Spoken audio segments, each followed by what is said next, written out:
want to welcome you here. It's been a good session. I'm really pleased with the turnout, and I love the discussion certainly about buffer strips. And we can talk about drainage tile. We could talk about anything, but I think ultimately the reason we gathered everybody together every year at the Mayor's Big Sioux River Summit is really to talk about water and quantity, quality. How do we use it? How can we use it more efficiently? How can we protect it? How can we make some money off of it?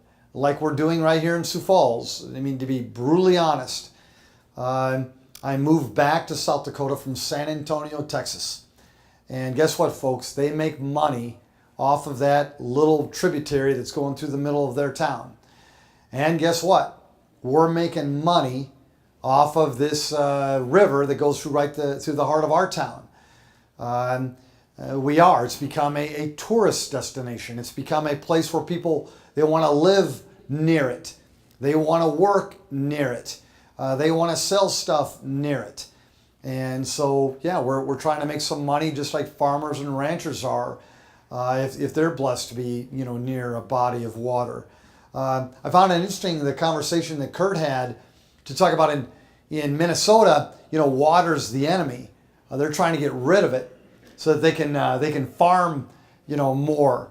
I don't know if water's the enemy in South Dakota. But I think that some farmers and ranchers, and yes, probably some towns, especially when you've got 1,000-year rain events, the water can become the enemy. So, anyways, any questions at all, please, on any topic, or if there's any information that you'd like to share, I'd appreciate that.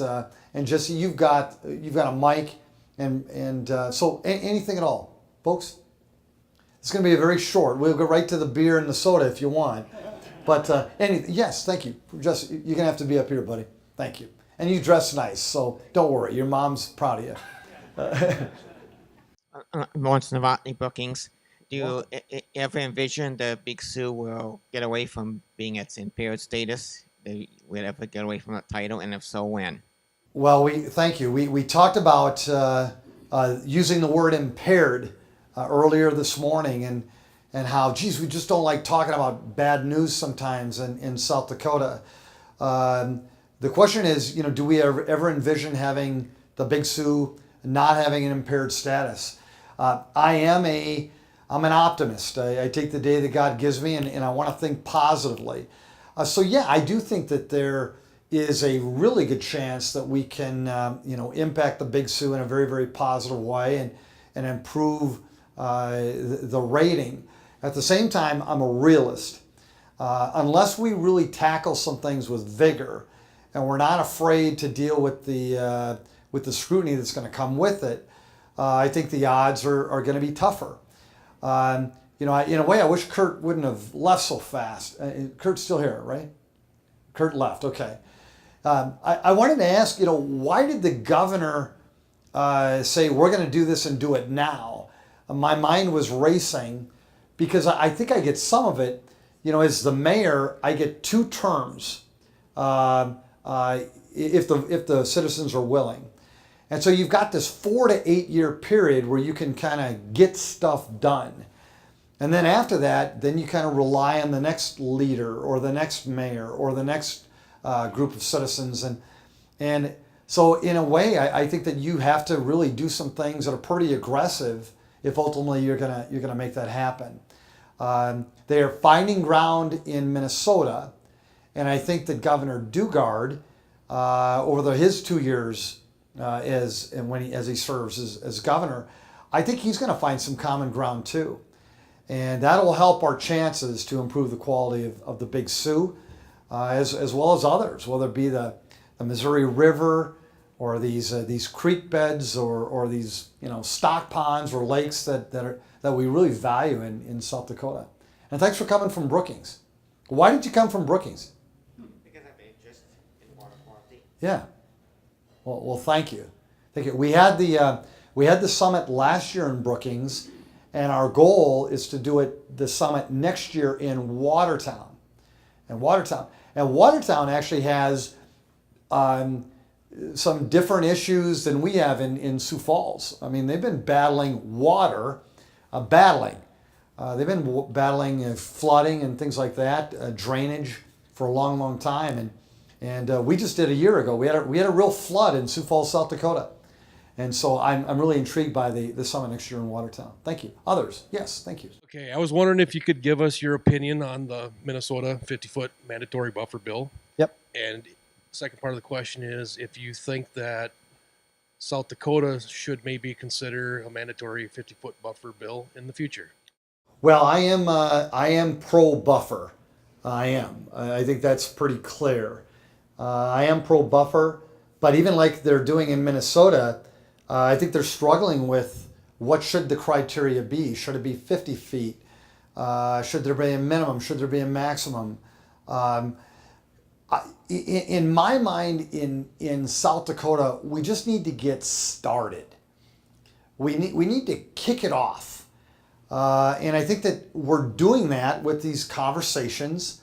The governor and some of the legislators, some of which are in this room, they are kicking it off with at least the initial legislation.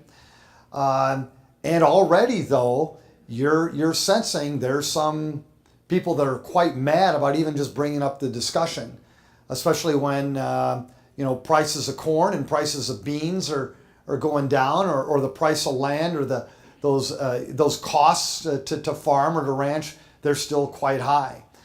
And so the timing probably isn't good in the minds of some, but at the same time, how much longer do we wait? How much longer do we wait?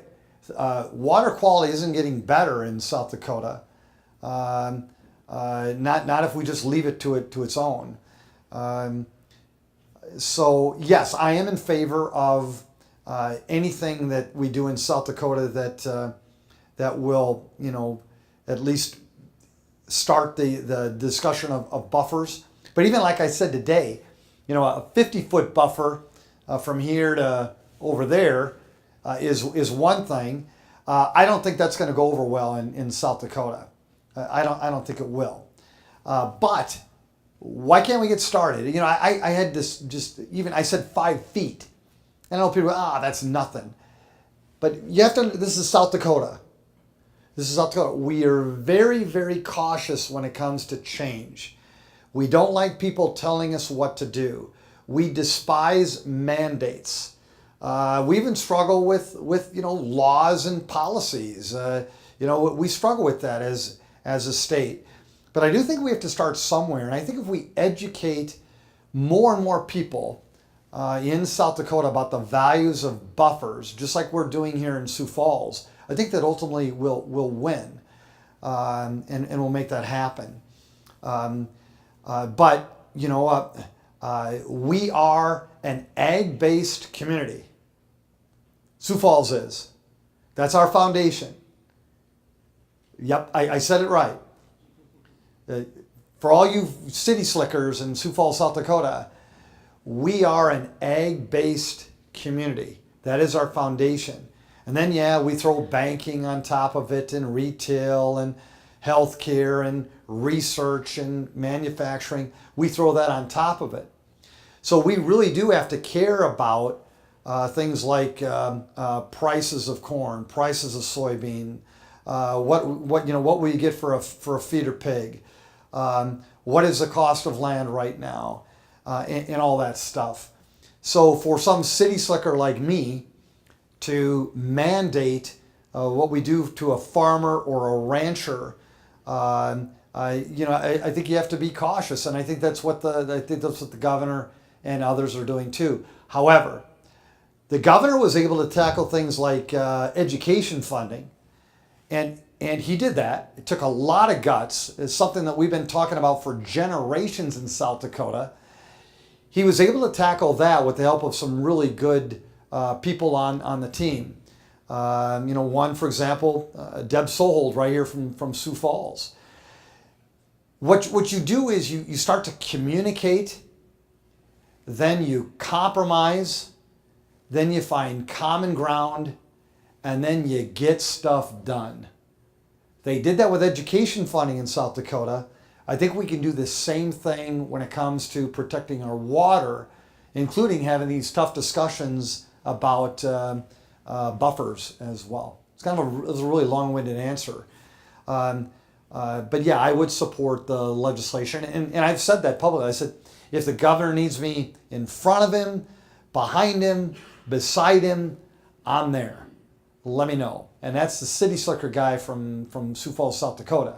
Because he's going to need us all. He's going to need the Mitchell mayor, the Watertown mayor, the Brookings mayor, the Rapid City mayor, as well as he's going to need all the other smaller towns in South Dakota as well behind him, because we can't just rely on the farmers and ranchers to solve this problem. Was that okay? Okay, thank you. Did you think I was going to answer yes? I thought you were, yes. Okay, yes.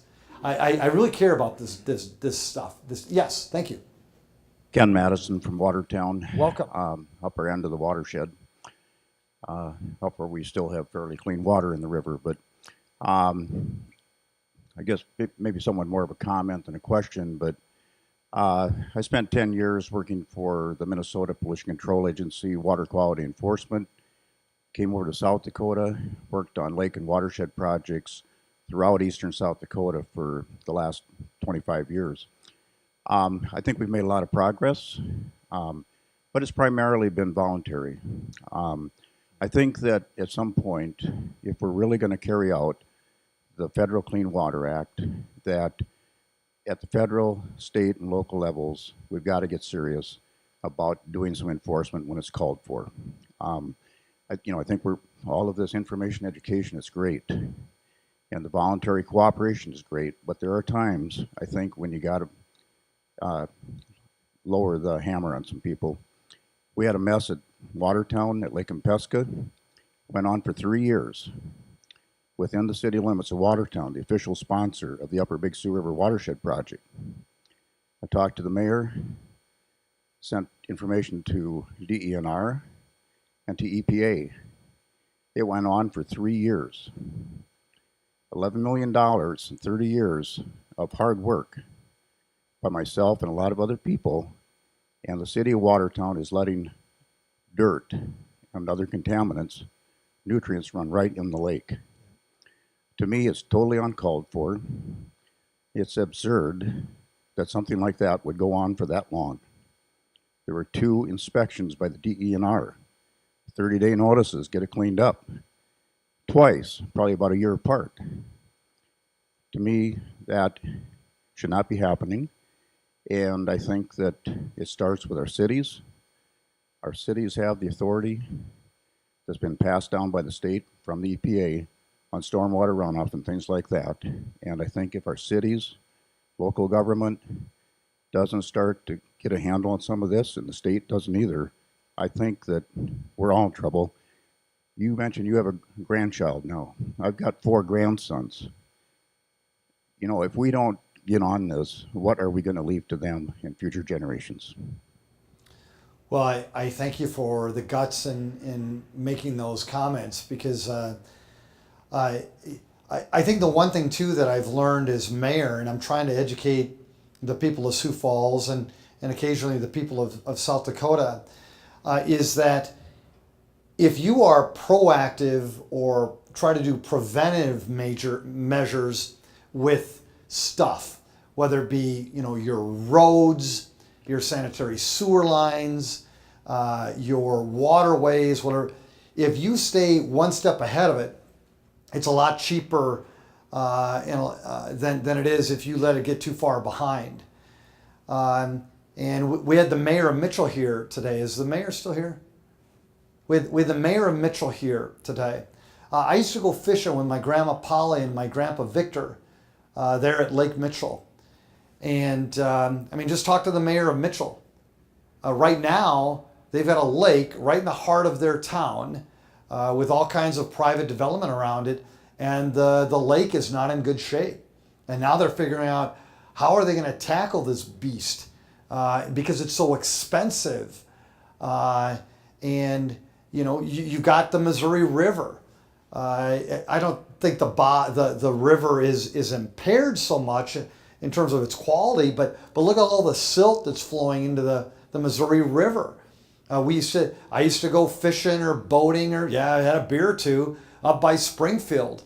Now you could walk across some of the areas on the river, and that's just another quality factor when it comes to water. It's not just how much fecal material you're finding within the water. It's also what's happening in terms of silt or sediment or things like that too, because it impacts us in so many different ways. I found it interesting. The governor in Minnesota, he goes to I think it was a Pheasants. Was it a Pheasants Forever, or that was the conference he went to, and that's when he announced that he was going to tackle this buffer situation. And so I wanted to find out, was it because of hunting and fishing that he did it? Was it because of he needed water for industry or water for drinking, or what was it?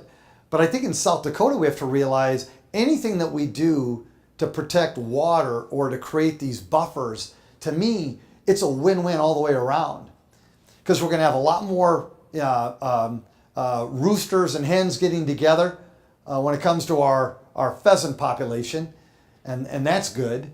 It's going to protect these waterways, so we can also go fishing, as well as, we know in Sioux Falls we need water not only to drink, but it's one of the top factors that new companies ask about when they're looking at Sioux Falls to open up their new shop or to expand their shop. It's water. It's water. Folks, I can't tell you the name of the company, but you can talk to Mark Cotter's over there, and he's going to put his head down going, "Mayor, shut up." But there's a monster company that we're working to try to get here to Sioux Falls, South Dakota. And the thing that we've talked about probably more than anything with this monster company involves water. Water. Not only do you have enough of it, but what do you do with it after you've utilized it? And how do you, one of the topics that came up was, well, hey, Mark or Sioux Falls, we'll just take this and we'll just, we'll just dump it here and it'll be fine. No, it's not the way we do things here. So good job. Other question, anything? Can I ask you a favor? Can you bring up that time? It was phenomenal. Please introduce yourself. Hi, Jennifer Schmidt-Bauer. I work in Sioux Falls and live in Brandon. I want to thank you and your administration for all the work you've done over the last few years in Skunk Creek and the water retention ponds in Sioux Falls, and especially more recently, the return to native landscaping with the Parks Department. I think we need to broaden the definition of what is aesthetically pleasing in our community, residential and businesses alike. I was walking the bike trail right behind the hotel here earlier this summer, and Kentucky bluegrass mowed right down to the water's edge. Everything was very sterile. And then I saw this lone swamp milkweed clinging to life at the edge of the bank. And on this bright pink milkweed was a beautiful orange monarch, a yellow bumblebee, and some sort of finch hovering above it, diving down and, I suppose, eating some other insects. But I just thought all the life around that one little plant, and knowing that pollinators are at risk all over, and when you look at the costs of mowing and fertilizers and chemicals, all of which run into our waterways, it's just really nice to see some of the efforts that you're doing to plant native prairie plants and flowers in our parks. So I hope more people realize that and follow your lead. Well, Jennifer, thank you. It's not just me, but thank you. This has been a real team effort, and like I said this morning, I was running and actually saw some land that I don't think we planned on having it be a buffer, and the parks team, they just did it on their own.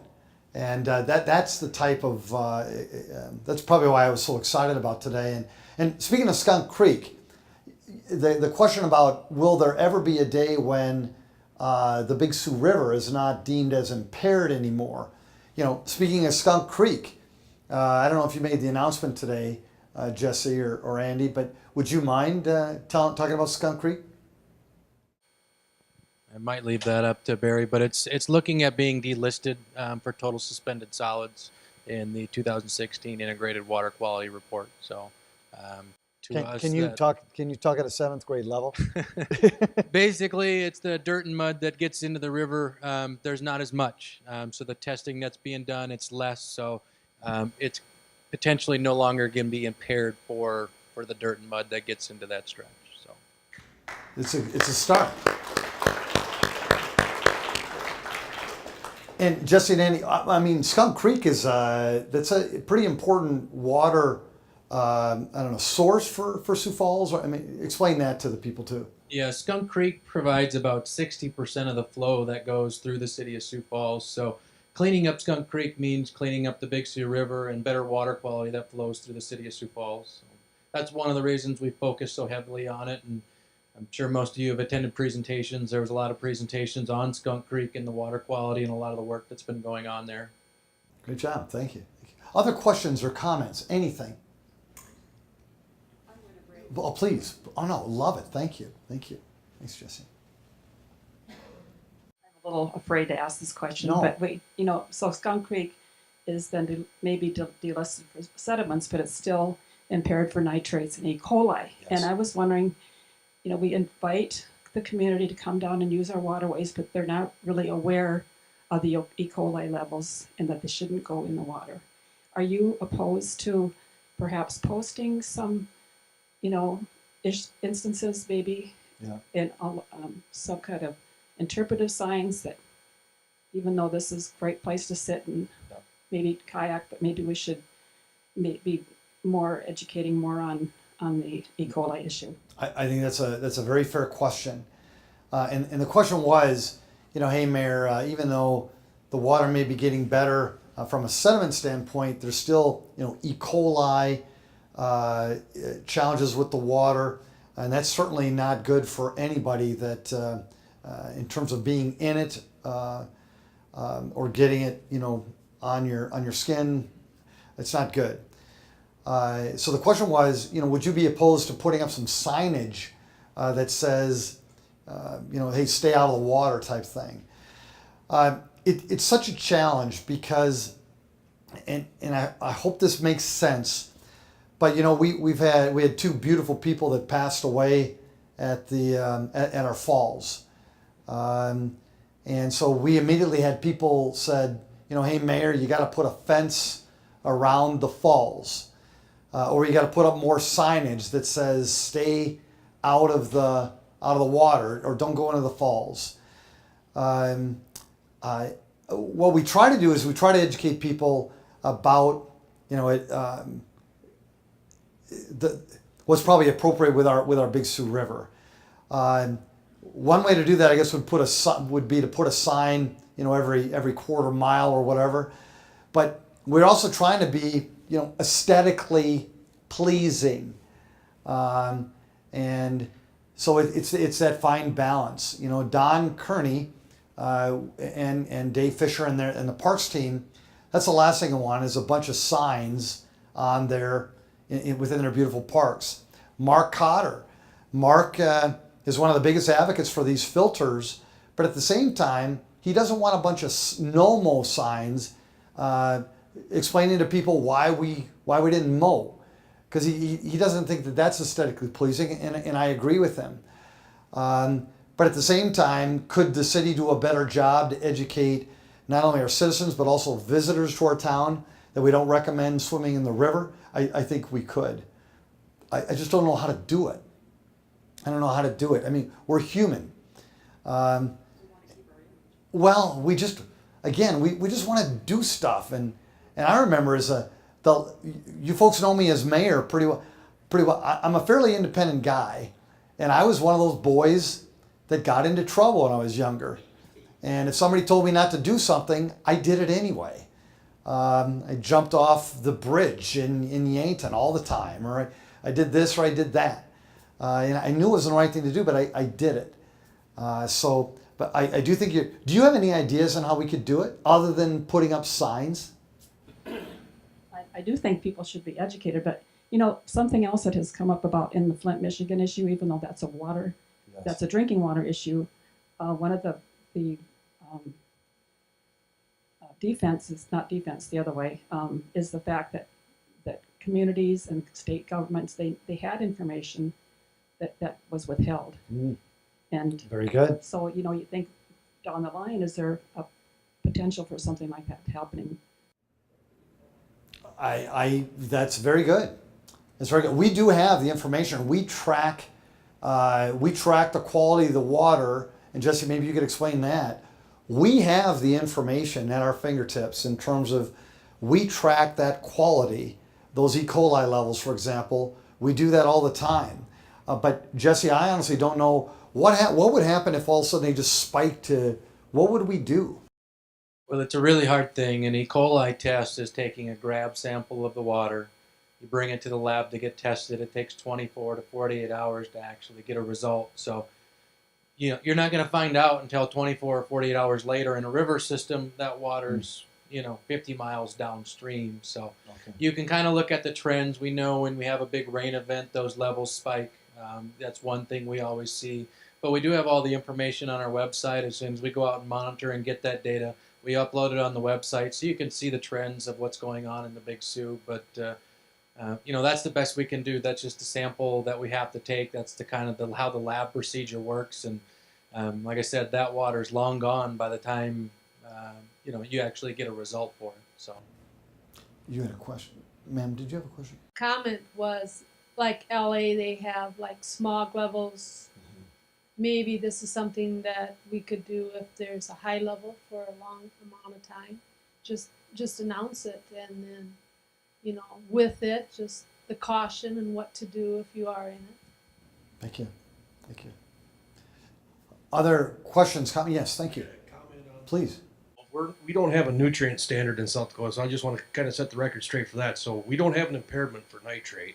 So with that said, we had 2 impairments on Skunk Creek. 1, total suspended solids. 2, E. coli bacteria. We've gotten rid of 1. Now we can focus on the other one, and hopefully within a few years make a big improvement and try to delist it for that. So that's our goal. And it kind of goes back to the gentleman from Brookings. Can we really make an impact and make that impaired definition go away? And you sound pretty positive and pretty confident. So, well, thank you. Well, I love that. Thank you. Yes, please. Jay Gilbertson with East Dakota Water Development District, and a bunch of issues we could discuss here, I think. But with regard to the buffer bill, and I know this is not necessarily something that, Mayor, that you would necessarily know right now, but hopefully your staff has seen some of it at this point. But Governor Dugard earlier today released his draft proposal, his version of Senate Bill 136. And so that should be out and available. It looks to be a fairly similar sort of thing, addressing some of the shortcomings that showed up last time. Curiously, having briefly looked at one of the major concerns that was raised in his veto message had to do with the cost, and how the cost would then be, if you lower my taxes, then everybody else's taxes are going to have to go up, and that was inherently unfair, yada, yada, yada, yada. Same thing happens in the governor's version. There doesn't appear to be any compensation, and I think the reality is the number of acres that are going to be involved are very tiny. But I'm not sure the extent to which it's publicly available at this point, but we can certainly get that out there for everybody. My understanding is it will be presented to the Agland Task Force out in Pierre next Monday morning at some point. So, and it's short; it's only 2 pages long, so that's a very good deal. I read it before I came here today, and my first thought was, again, I was proud of the governor, proud of the legislators who were willing to, put a stake in the ground and attack this again. So that was my first reaction, and again, just like they did in Minnesota, I think they will eventually will find compromise, because there was in Pierre last year, there was some real momentum, at least on one side of the, or in one of the chambers. There was some real momentum to tackle this as a state. And when that happens, you're going, wow, this is really possible. Well, it went to another chamber, and then it kind of lost some of that fire and some of that momentum. But I think there's some real positive light that we're going to see this year. I just have high hopes. I do. The one thing though that we always struggle with too is that whenever it involves money, that's the one thing, sadly, that usually drives us away from tackling something. Money. And I think that ultimately was one of the things that hurt us last year. The governor was concerned about the financial aspects to the bill. And I get that when you're the mayor or you're the governor or a counselor, you do have to pay attention to that stuff on behalf of the people that you serve. But I do think, like I said this morning, eventually we've got to get over the money deal. You do. Otherwise, you're only going to focus on the here and now, and you'll give up on your kids and your grandkids because everything is expensive. Everything is. And it's so easy just to cut costs now and let the future generations deal with the consequences. Okay? There's cities and towns and counties all across South Dakota that are so focused on, let's save money now. Okay? And guess who's going to pay the price? Their kids and their grandkids will have to repair those roads that went from oil roads to gravel roads. Now they're mud roads, and they can't even get the crops out of the fields because they've let them deteriorate so much. Or it's a sanitary sewer line that you can't see, but it's the easiest thing not to repair because you can't see it. You can't see it. But if you really did take a camera underneath all these towns and these cities, and you actually looked at the sewer lines just like we did in Sioux Falls, you're not going to like what you see. And if you don't fix them now, ask Mark and the Public Works team or Tracy Turback, our finance team, just how expensive it is to repair a sanitary sewer line. That's tough. But the same thing applies with our water. And if we don't do something now, we're going to pay the price in a monster way in 20 years and 50 years, whatever it would be.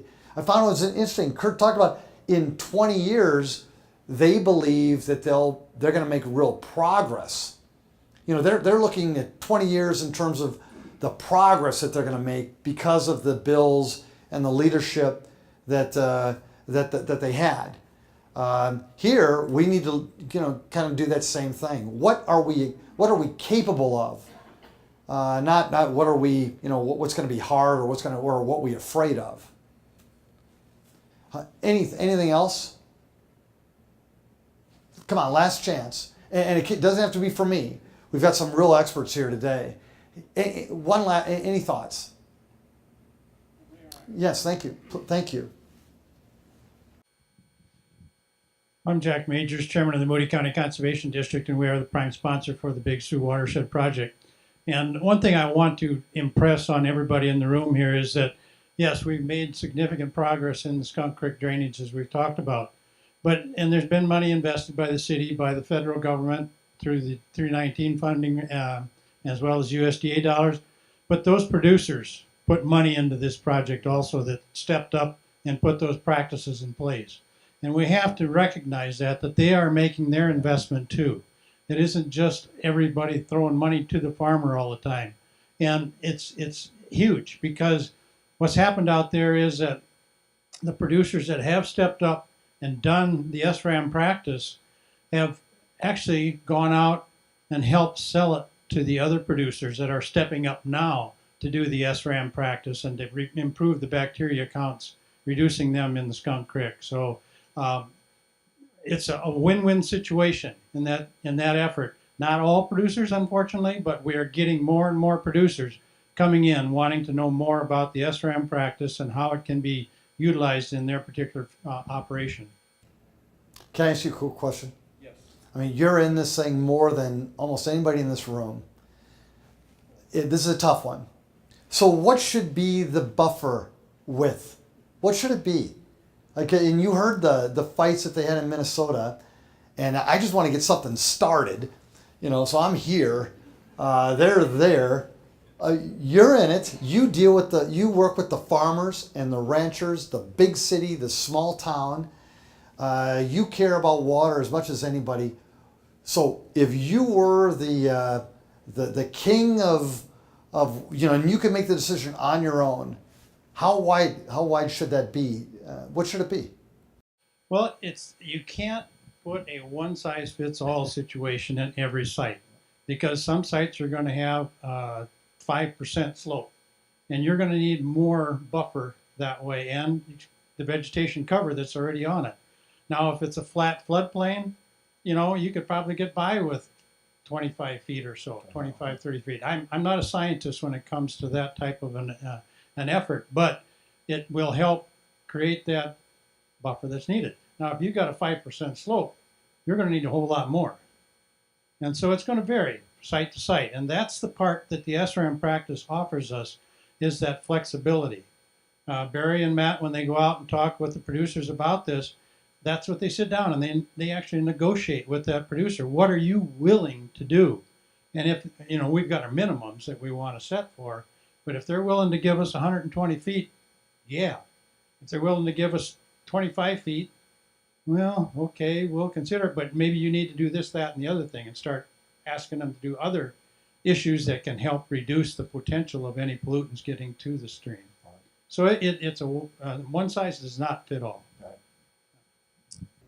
Well, folks, I want to thank you for being here today.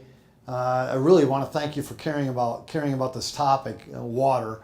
I appreciate it, and thanks for coming to Sioux Falls. Next year, I think we're going to Watertown, and because it's got to be a team effort. There's 80 towns, 80 mayors along the Big Sioux, and we need them all to take some interest if we're truly going to make that impaired status go away. And so we're going to go to Watertown and hopefully engage those people, and then we'll come back probably to Sioux Falls after that.